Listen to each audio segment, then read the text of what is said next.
Tenía 72 años cuando mi esposo de 5 décadas se levantó en aquella sala de audiencias y juró, con la mano en el pecho, que yo nunca había hecho nada más que gastar su dinero.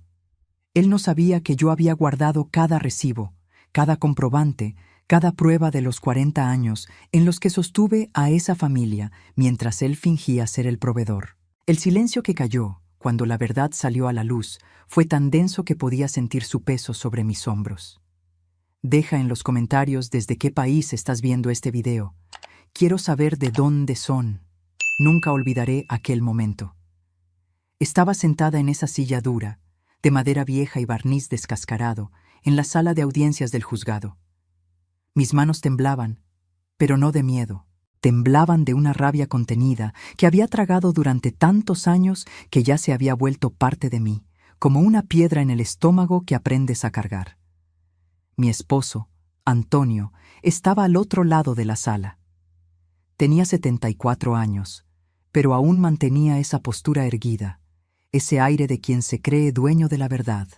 Traje gris bien planchado, corbata vino, cabello blanco peinado hacia atrás con gel.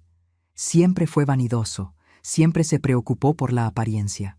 Gerente de banco jubilado, respetado en la comunidad, miembro de la Asociación de Colonos, todo el mundo lo admiraba. Y entonces habló. Me miró fijamente a los ojos, con ese desprecio que yo conocía tan bien, y dijo fuerte, para que todos oyeran: Su señoría, esta mujer nunca trabajó un solo día en su vida. Durante 50 años de matrimonio, yo la mantuve, pagué todas las cuentas, puse comida en la mesa, le di techo, ropa, todo. Y ahora quiere la mitad de lo que es mío. ¿La mitad de mi sudor? Sentí que el estómago se me revolvía, no de tristeza, sino de una indignación tan profunda que mis dedos se pusieron blancos de tanto apretar el asa de mi bolsa negra de piel, esa que mi nieta me había regalado la Navidad pasada. A mi lado, la licenciada Cecilia, mi abogada, una mujer de unos 40 años, cabello castaño recogido en un chongo, puso su mano en mi brazo. Yo sabía lo que ese toque significaba. Calma, doña Mercedes, ha llegado nuestra hora. Porque pude haber gritado ahí mismo, pude haberme levantado de esa silla y lanzarle todo a la cara. Los 40 años costureando para afuera, despertándome a las 4 de la mañana para terminar vestidos de fiesta, trajes, pantalones, dobladillos interminables.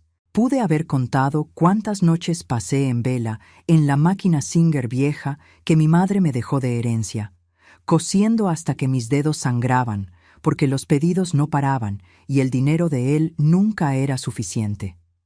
Pude haber gritado sobre las veces que llegaba a casa con olor a perfume barato, con excusas baratas sobre juntas que duraban hasta la medianoche, mientras yo terminaba un vestido de novia más para entregar al día siguiente. Pero no dije nada. Solo respiré profundo. Miré alrededor de esa sala. El olor a humedad mezclado con café recalentado. El aire acondicionado viejo rechinando en la esquina, goteando agua en una cubeta de plástico. Las paredes pintadas de un verde descolorido, pelándose en algunos puntos.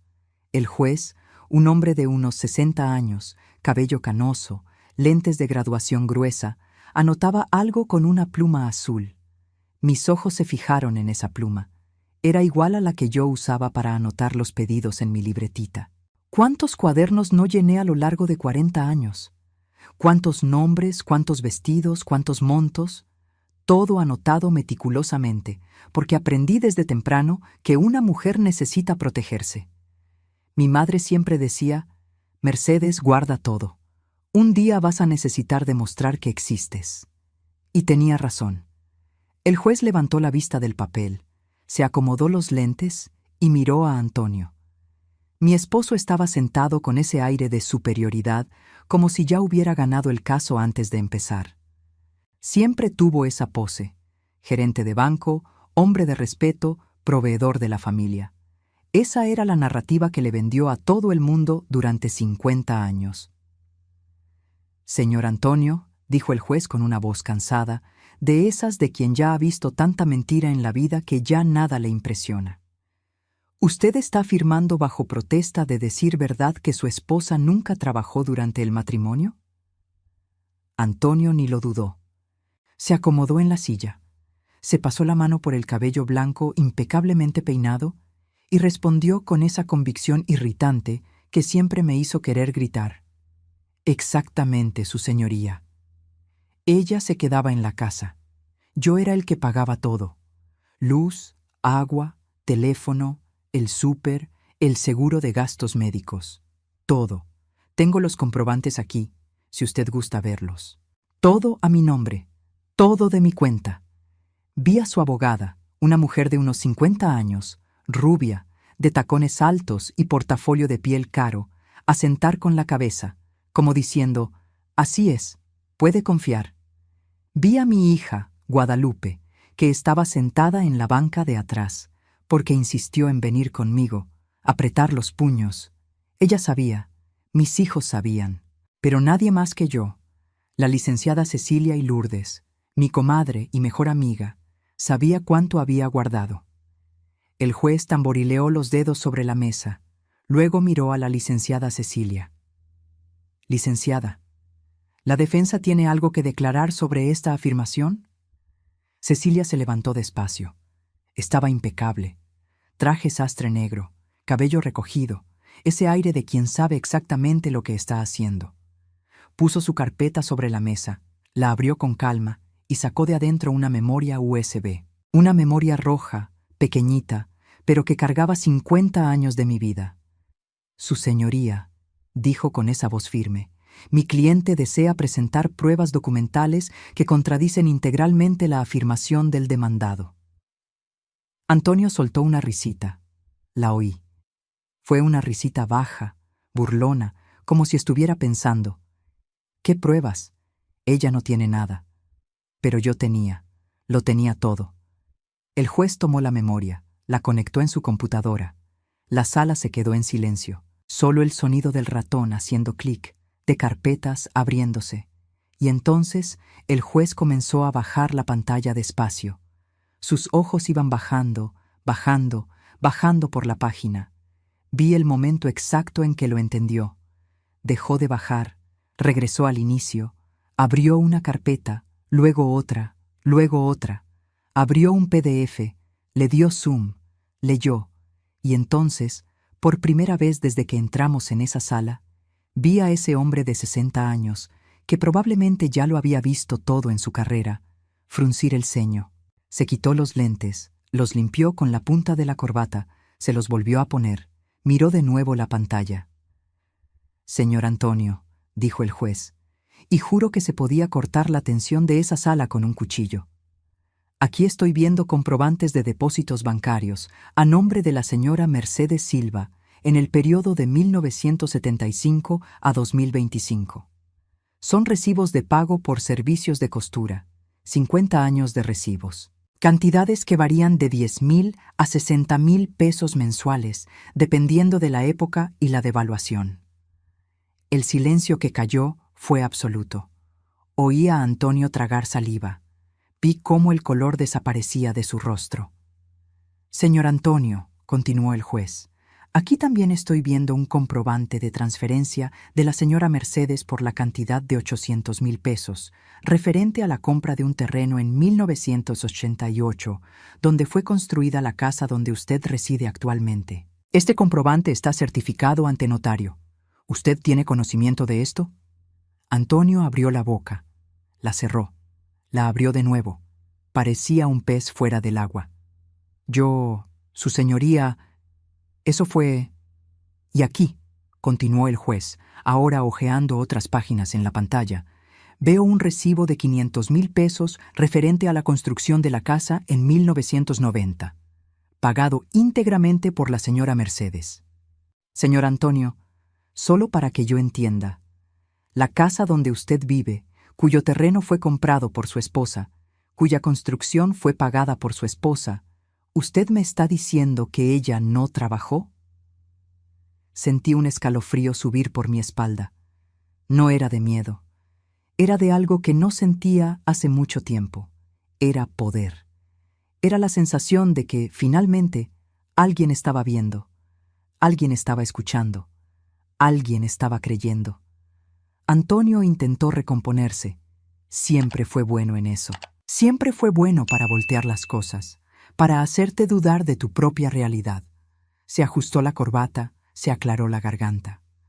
Su señoría, con todo respeto, mi exesposa hacía unos trabajitos de costura, sí, pero eso no es trabajo de verdad. Ella se quedaba en la casa, en la máquina de coser. No tenía patrón, no tenía horario fijo, no tenía responsabilidad. Yo sí trabajaba de verdad, en el banco, con presión, con metas. ¿Trabajitos? La voz de la licenciada Cecilia cortó el aire como una navaja. Su señoría, solicito permiso para presentar documentos complementarios. El juez asintió con la cabeza.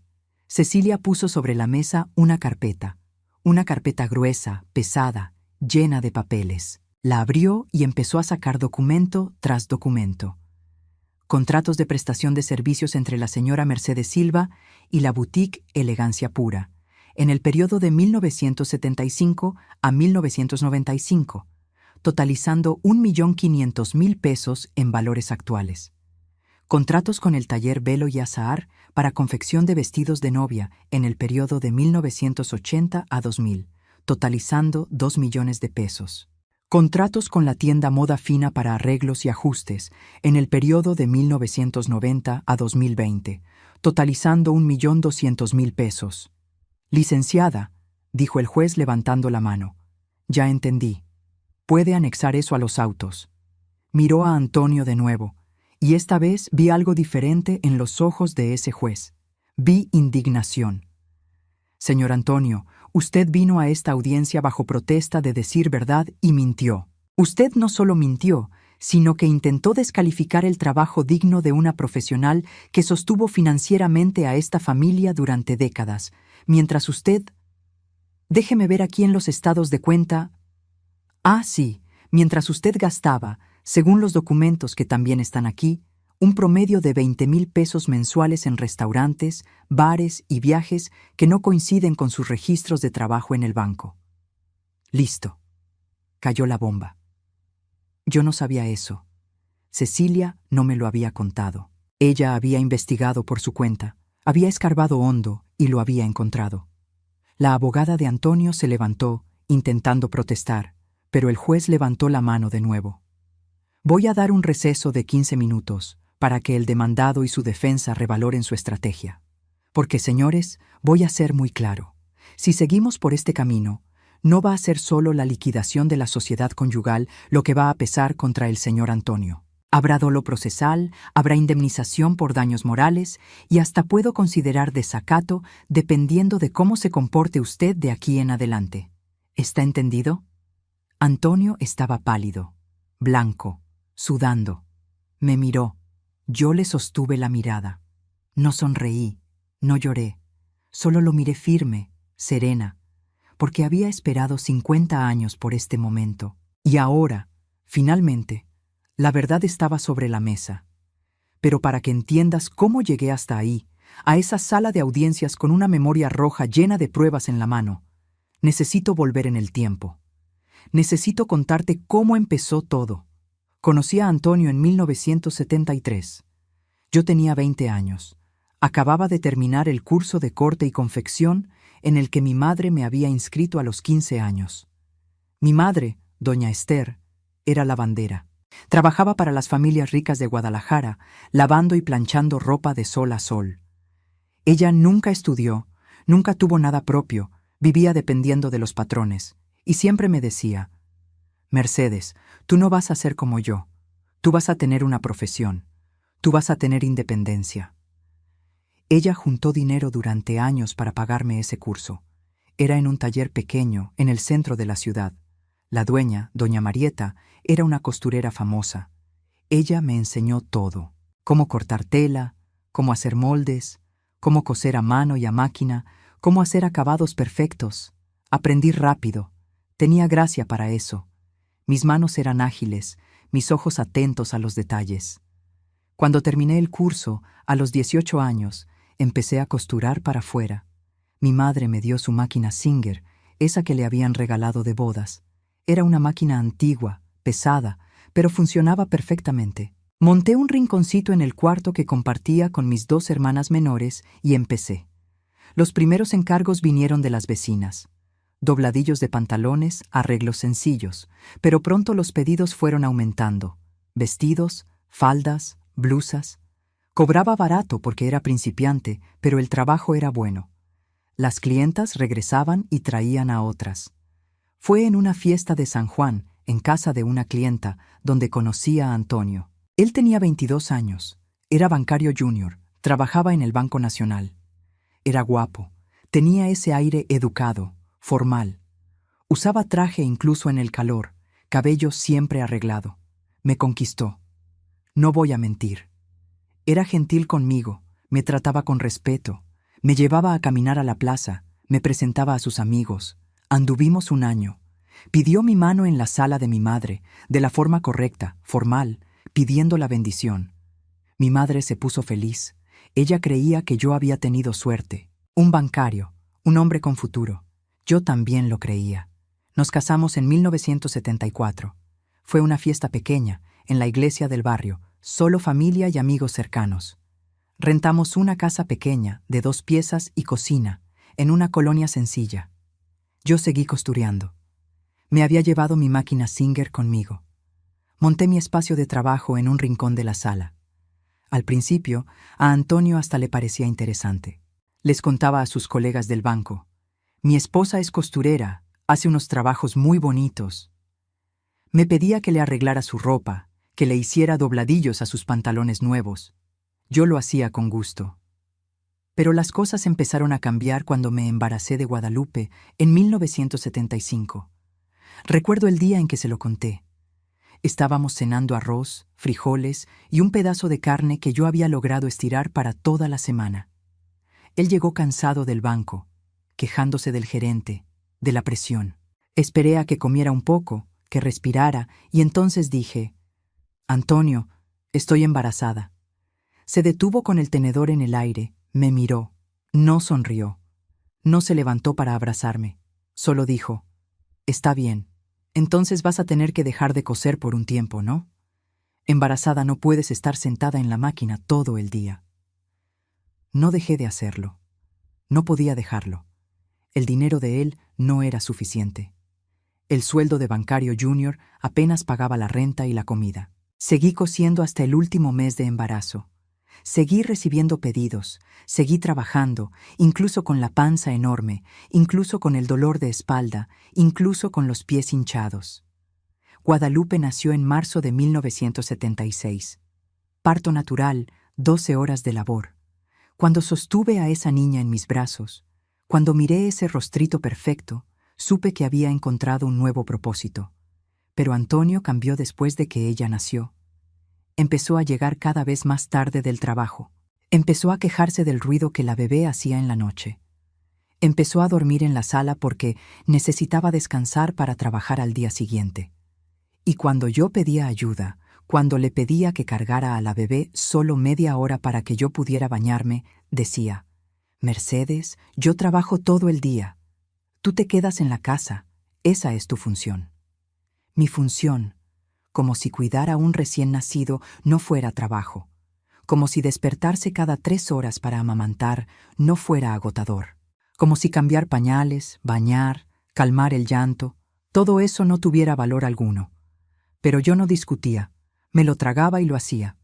Y más que eso, seguí costureando.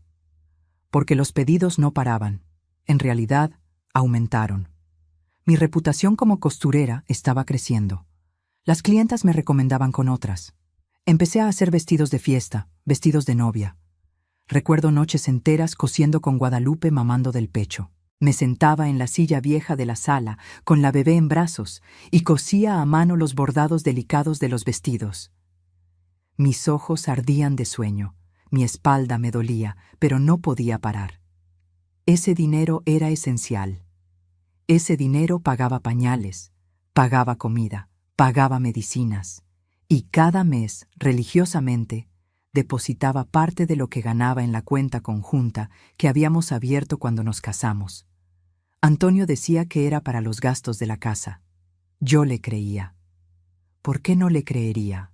Era joven, ingenua, confiaba en mi esposo. En 1978 nació mi segundo hijo, Miguel Ángel. Otro embarazo que pasé cosiendo hasta el último día.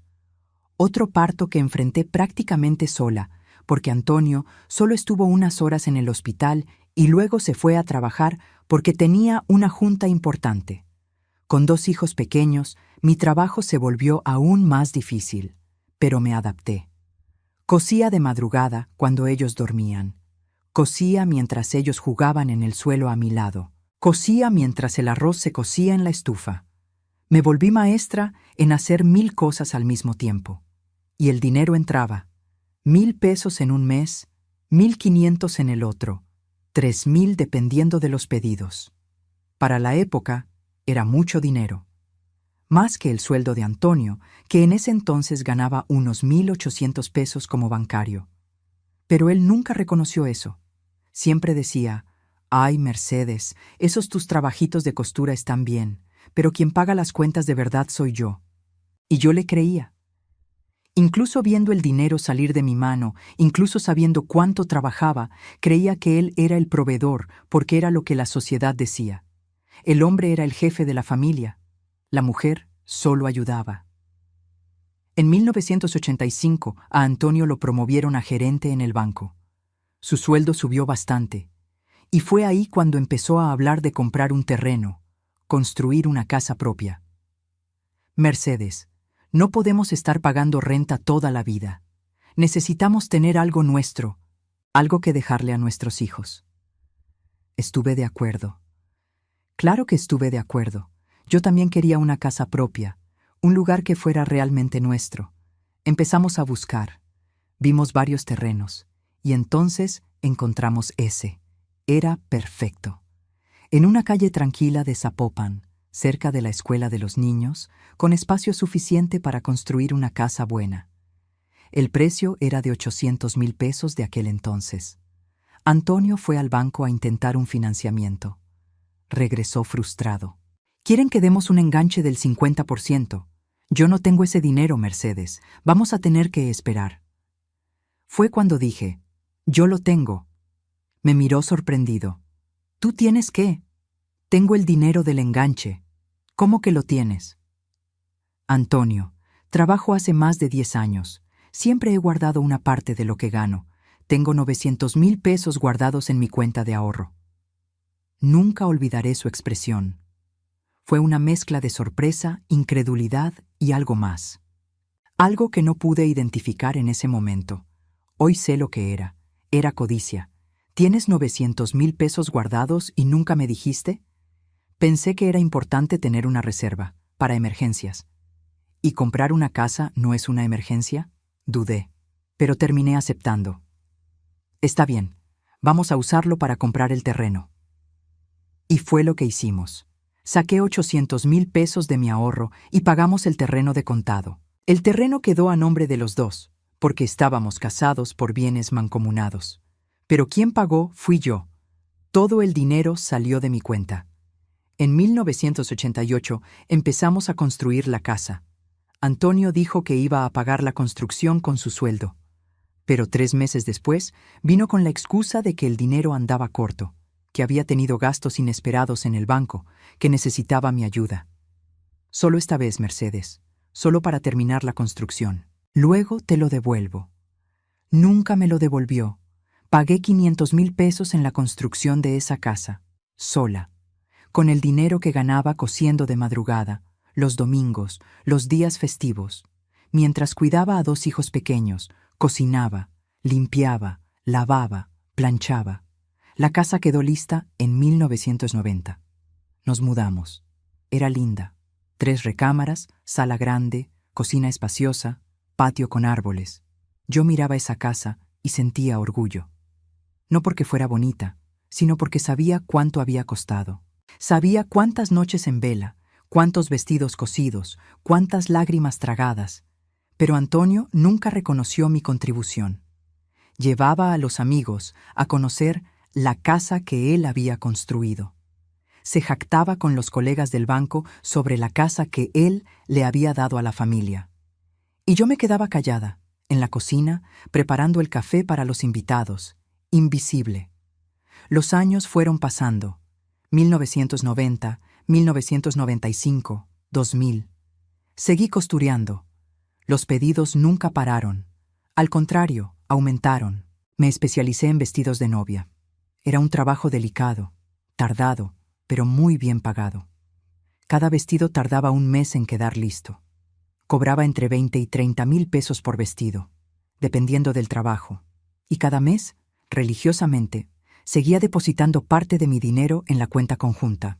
10,000, 15,000, 20,000, dependiendo del mes. Y yo creía que ese dinero se estaba usando para los gastos de la casa, para la educación de los hijos, para nuestro futuro.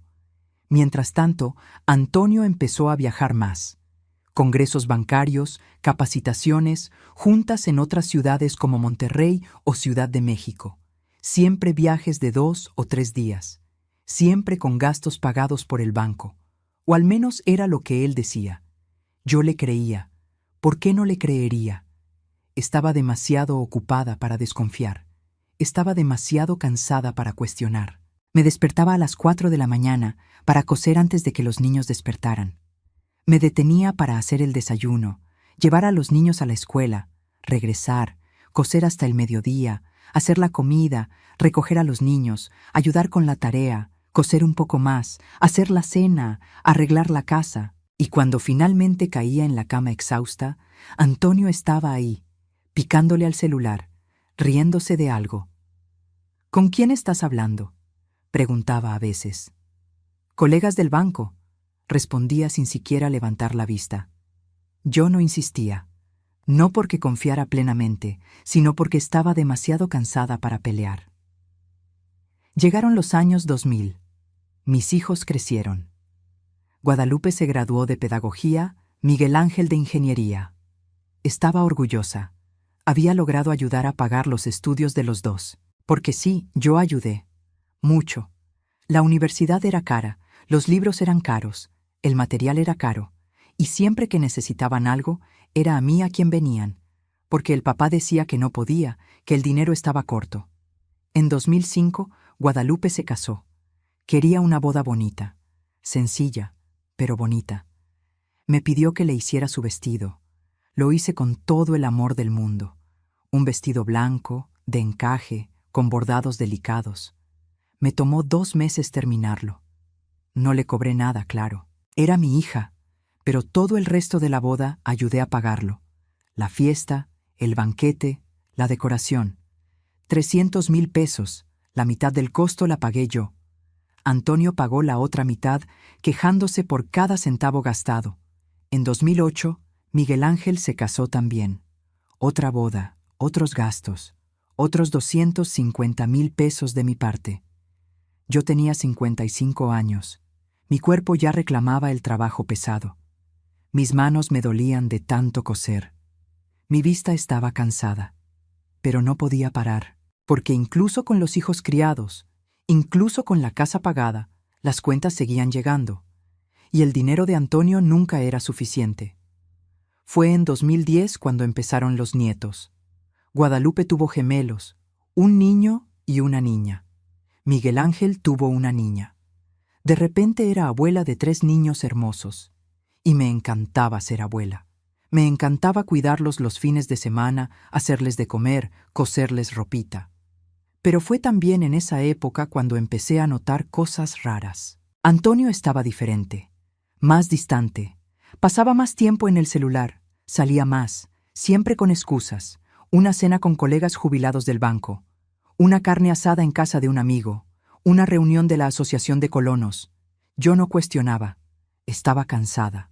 Con 57 años, mi cuerpo ya no aguantaba más coser 10 horas al día.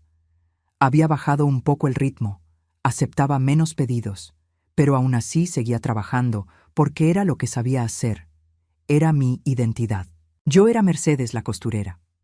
Fue en 2015 cuando mi vida cambió. No de forma dramática, sino de forma definitiva. Estaba en casa, cosiendo un vestido de fiesta, cuando sonó el timbre. Era Lourdes, mi comadre y mejor amiga desde los 20 años. Ella era contadora. Tenía un despacho pequeño en el centro. Nos veíamos cada semana para tomar café y platicar. Pero ese día no había venido a platicar. Había venido a mostrarme algo. Mercedes, dijo, sentándose en el sofá de la sala. Necesito decirte algo, y no te va a gustar. Se me apretó el corazón. ¿Qué pasó? ¿Recuerdas que me pediste que organizara unos recibos para el SAT? Sí. Le di una mirada a los estados de cuenta de la cuenta conjunta que tienes con Antonio. ¿Y? Mercedes, hay cosas raras ahí. Retiros grandes en efectivo, pagos en hoteles, restaurantes caros. Siempre los mismos fines de semana. Siempre en cantidades altas. Sentí que el suelo desaparecía bajo mis pies. ¿Qué estás queriendo decir? Lourdes tomó mi mano. Mercedes, en los últimos 5 años, Antonio retiró más de 1 millón de pesos de la cuenta conjunta, sin justificación, y gastó otros 500,000 en cosas que no tienen nada que ver con la casa o con ustedes. No pude hablar, solo la miré, sintiendo cómo las lágrimas me quemaban los ojos. Creo que te está engañando, Mercedes, y está usando el dinero de ustedes, el dinero que tú depositas cada mes para mantener otra vida. En ese momento, todo tuvo sentido. Los viajes constantes, las excusas baratas, el desinterés por mí, los celulares escondidos, todo. ¿Qué hago?, pregunté, y mi voz estaba rota. Documentas todo, cada recibo, cada depósito, cada comprobante, todo, y buscas a un abogado, porque si está haciendo esto ahora, imagina lo que puede hacer después. Necesitas protegerte. Pasé los siguientes meses en shock, pero también en acción. Con la ayuda de Lourdes, empecé a juntar todo, cada recibo de costura que había guardado durante 40 años, cada comprobante de depósito, cada contrato con las tiendas y talleres, cada factura, todo. También empecé a observar a Antonio, y cuanto más observaba, más veía. Los mensajes en el celular que escondía, las llamadas que contestaba afuera de la casa, la ropa nueva que compraba, el perfume diferente que usaba. En 2018 descubrí quién era ella. No fue difícil. Bastó conseguir a Antonio en una de esas cenas con los amigos. Fue a encontrarse con una mujer de unos 50 años, rubia, bien vestida. Cenaron en un restaurante caro en Andares, luego se fueron a un hotel. No lo confronté ese día, solo regresé a casa, me senté en mi máquina Singer y cosí. Cosí hasta que mis dedos me dolieron, cosí hasta que no pude ver bien. Y cuando finalmente me detuve, sabía lo que tenía que hacer. Al día siguiente, busqué a la licenciada Cecilia. Lourdes me había dado su contacto. Ella era especialista en divorcios, principalmente en casos complicados. Tenía fama de ser dura, inflexible, de no dejar pasar nada. Agendé una cita. Fui sola, un día en que Antonio estaba en el banco arreglando cosas de su pensión. El despacho de la licenciada Cecilia estaba en un edificio de oficinas en el centro, 8º piso. Oficina grande, escritorio de cristal, estante lleno de libros de derecho. «Siéntese, doña Mercedes», dijo, señalando la silla de piel frente al escritorio. «Cuéntemelo todo, y cuando digo todo, es todo. No esconda nada, no escatime detalles». Y se lo conté.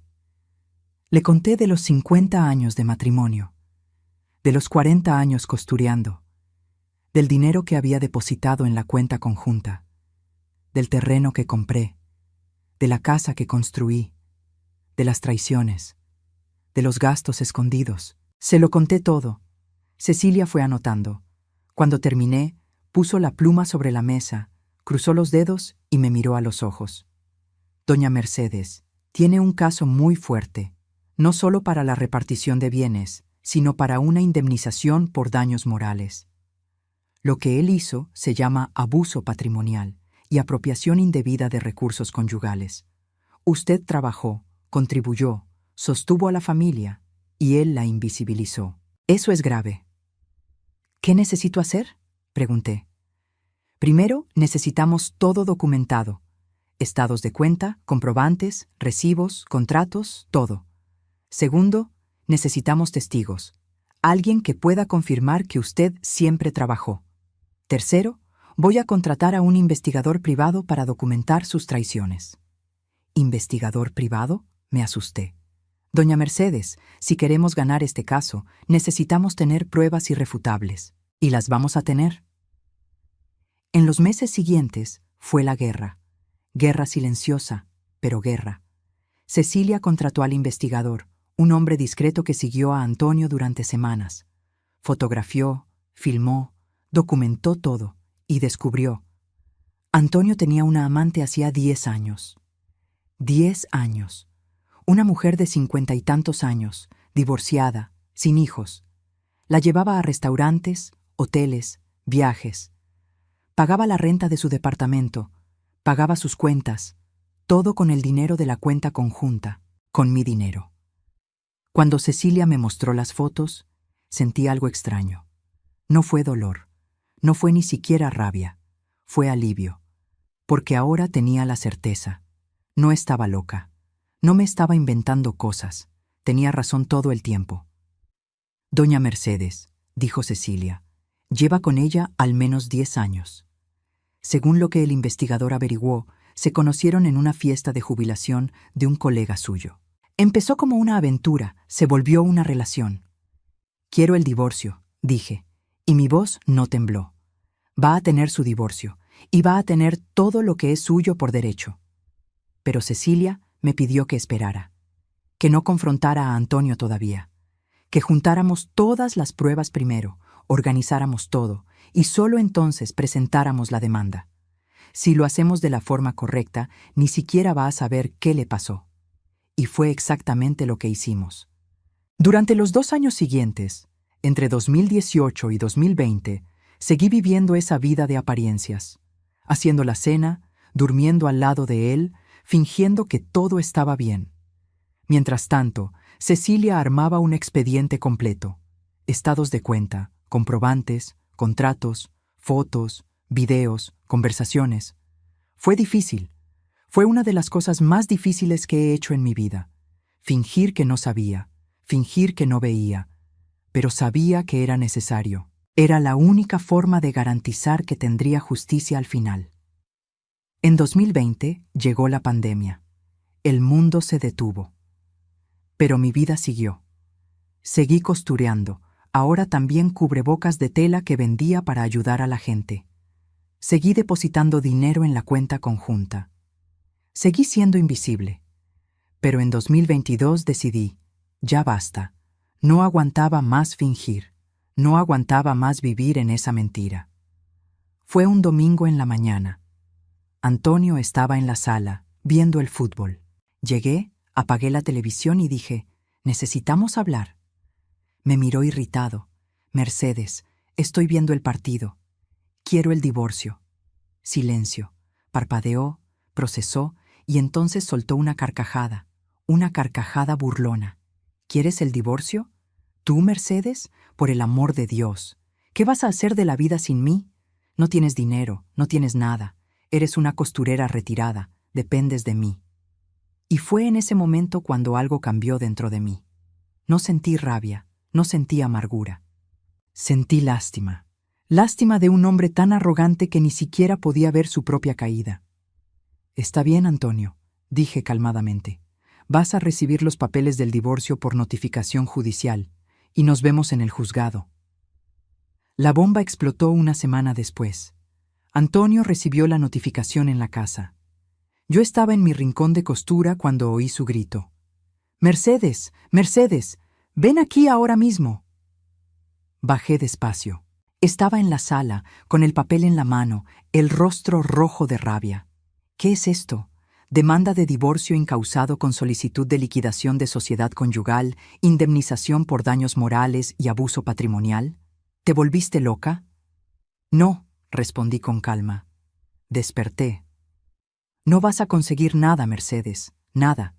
Esta casa es mía, yo la pagué. Yo te mantuve durante 50 años. Tú no trabajas, no tienes derecho a nada. Ya lo veremos, dije, y subí de regreso a mi cuarto.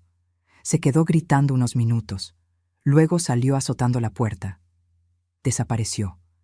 Regresó hasta la madrugada, borracho, y se durmió en el sofá. A partir de ahí, La guerra fue abierta. Él contrató a una abogada, una mujer que supe después que era conocida por ser agresiva, por usar tácticas de intimidación. Intentó llamarme varias veces. Nunca contesté. Todo pasaba por Cecilia. Antonio intentó vaciar la cuenta conjunta. Transfirió casi todo lo que había a una cuenta solo a su nombre. Pero Cecilia había previsto eso. Logró una medida cautelar bloqueando cualquier movimiento arriba de 5,000 pesos sin autorización judicial. Se puso furioso. Empezó a amenazarme. «Te vas a arrepentir, Mercedes. Te voy a dejar en la miseria. Voy a demostrar que eres una floja que nunca hizo nada en la vida». Pero yo ya no tenía miedo. Porque yo tenía algo que él no tenía, la verdad. Y pruebas. Muchas pruebas. La audiencia de conciliación se programó para inicios de 2023. Fuimos yo, Cecilia, Antonio y su abogada. Fue en una sala pequeña del juzgado familiar. La mediadora intentó hacernos llegar a un acuerdo. Antonio ofreció el 20% del valor de la casa. 20%. Lo rechacé. Lo aumentó al 30%. Lo rechacé de nuevo. «Su señoría», dijo Cecilia a la mediadora, «mi cliente no acepta menos del 60% del patrimonio total, más una indemnización por daños morales por la cantidad de 500,000 pesos. La abogada de Antonio casi se atraganta. «Eso es un absurdo. Mi cliente mantuvo a esta mujer durante 50 años. ¿Mantuvo?» Cecilia sonrió. «Su señoría, solicito que se fije fecha para la audiencia de desahogo de pruebas. Vamos a demostrar, documento por documento, quién mantuvo a quién». Y fue ahí donde el juez fijó la audiencia. Aquella audiencia que lo cambió todo. Pero hay una cosa que pasó en la semana antes de la audiencia, que necesito contar. Antonio intentó comprarme de nuevo. Apareció en la casa una noche con flores. Rosas amarillas, mis favoritas. «Mercedes», dijo, y su voz era casi suave. «Necesitamos parar con esto. Tenemos 50 años juntos. Tenemos hijos, nietos. Tenemos una historia. Vamos a empezar de nuevo.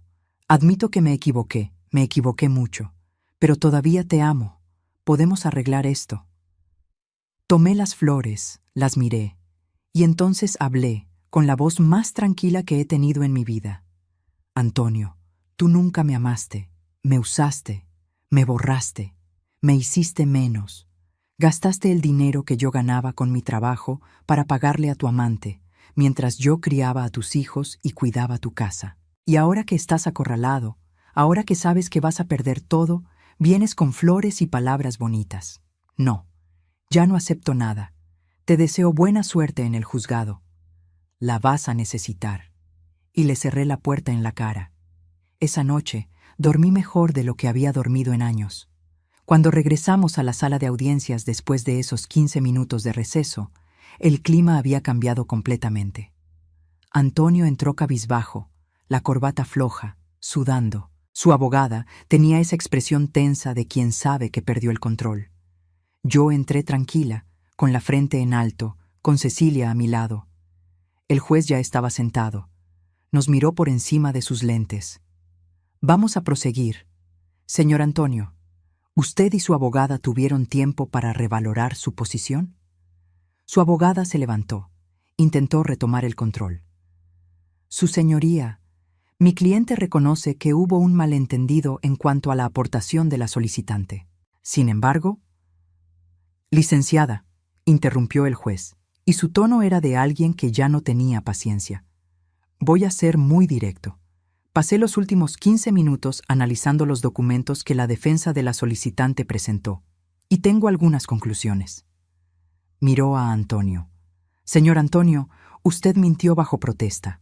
Usted intentó descalificar el trabajo de una profesional respetada que sostuvo a esta familia durante décadas. Y más, según los estados de cuenta que están aquí, usted desvió recursos conyugales para fines personales, incluyendo el mantenimiento de una relación extramarital». La sala se quedó en silencio absoluto. «Eso no es solo mala fe, eso es crueldad, y yo no voy a solapar eso». Se dirigió a la abogada de Antonio. «Licenciada, voy a dar una última oportunidad a su cliente. O acepta una propuesta justa, que reconozca la aportación de la señora Mercedes, o voy a juzgar esta acción con base en lo que vi aquí, y le garantizo que la sentencia no será favorable. Además de la repartición desproporcional, otorgaré una indemnización por daños morales por una cantidad considerable. ¿Está claro? La abogada tragó saliva. Le susurró algo al oído a Antonio.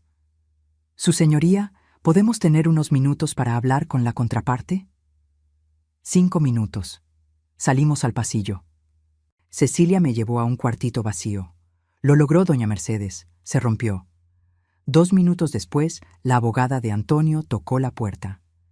«Mi cliente acepta el 60% del patrimonio para la señora Mercedes. Acepta pagar 500,000 de indemnización por daños morales». Cecilia me miró. Lo pensé. Pensé en los 50 años, en las madrugadas costureando, en el dinero desviado, en las humillaciones. «No». La abogada parpadeó. «¿Cómo que no?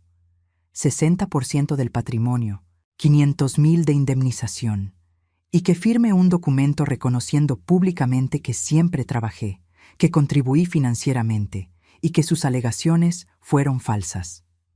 La abogada salió. Regresó 2 minutos después. «Acepta». Y fue así. En ese cuartito frío, sin ventanas, del juzgado, gané. No solo el proceso, recuperé mi dignidad. Regresamos a la sala. El juez escuchó los términos, mandó a sentar todo. Entonces me miró. «Señora Mercedes, quiero que sepa que casos como el suyo son más comunes de lo que deberían ser. Mujeres que trabajan, que contribuyen, que sostienen y son borradas. Espero que esta sentencia sirva como recordatorio de que la justicia puede tardar, pero llega. Le deseo mucha suerte en su nueva vida». Sonreí. Agradecí. Y salí de esa sala con la frente en alto. Pero cuando estaba bajando las escaleras del juzgado, Antonio vino detrás de mí. Me alcanzó en el estacionamiento. «Mercedes, espera». Me detuve. Volteé. Estaba acabado. Ojos rojos, manos temblando. «Yo lo siento mucho, por todo. Fui un idiota, un cobarde. ¿Será que no podemos intentar de nuevo?» ¿Y saben qué sentí? Lástima. «Antonio, tú no me amas. Nunca me amaste. Amabas la idea de tener una mujer que te sirviera, que fuera invisible. Pero esa mujer ya no existe. Lo nuestro se acabó, de verdad». Le di la espalda. Me subí al coche. Cerré la puerta. Sujeté el volante. Y finalmente dejé que las lágrimas cayeran. Pero no eran lágrimas de tristeza. Eran de liberación. Estaba libre. Hoy, 2 años después de esa audiencia, mi vida es completamente diferente. Recibí mi parte del patrimonio. Compré un departamento pequeño, solo mío, cerca de la casa de mi hija Guadalupe. Es un lugar acogedor, con un balcón donde puse mi máquina Singer. Sí, todavía coso, no por necesidad, sino por placer. Hago ropita para mis nietos, coso para algunas amigas, pero ahora lo hago porque quiero, no porque tengo que hacerlo. Mis hijos me apoyaron durante todo el proceso. Guadalupe me dijo que siempre supo que yo trabajaba mucho, que siempre admiró mi fuerza. Miguel Ángel me pidió perdón por no haberme dado cuenta antes de cuánto me minimizaba su padre. Antonio se casó con la amante 6 meses después del divorcio. Lo supe por amigos en común. No sentí nada. Ni rabia, ni celos, ni dolor. Solo indiferencia. Intentó acercarse a los hijos, pero la relación quedó fracturada. Ellos no pueden perdonar las mentiras, la forma en que me trató. Lo visitan de vez en cuando por obligación, pero ya no hay esa cercanía de antes. En cuanto a mí, estoy viviendo. De verdad. Por primera vez en 50 años, estoy viviendo para mí. Tomo clases de pintura en una escuela cerca de casa. Viajo con Lourdes a Puerto Vallarta cada verano. Leo los libros que siempre quise leer. Veo las películas que siempre quise ver. ¿Y saben qué es lo más increíble? Descubrí quién soy. Durante todos estos años fui la esposa de Antonio, la madre de Guadalupe y de Miguel Ángel, la abuela de los nietos, la costurera. Pero nunca fui solo Mercedes. Ahora lo soy. Soy Mercedes. Tengo 72 años. Sobreviví a un matrimonio abusivo. Trabajé toda la vida y fui invisibilizada. Pero al final, vencí. No porque gané el caso en el juzgado, sino porque recuperé mi dignidad, mi voz, mi identidad. A veces, tarde en la noche, me siento en mi balcón, miro las luces de la ciudad y pienso en todas las mujeres que pasaron por lo mismo que yo. Mujeres que trabajan, que sostienen, que cuidan, pero son borradas. Mujeres que creen que no tienen valor, que no tienen derechos, que no tienen voz.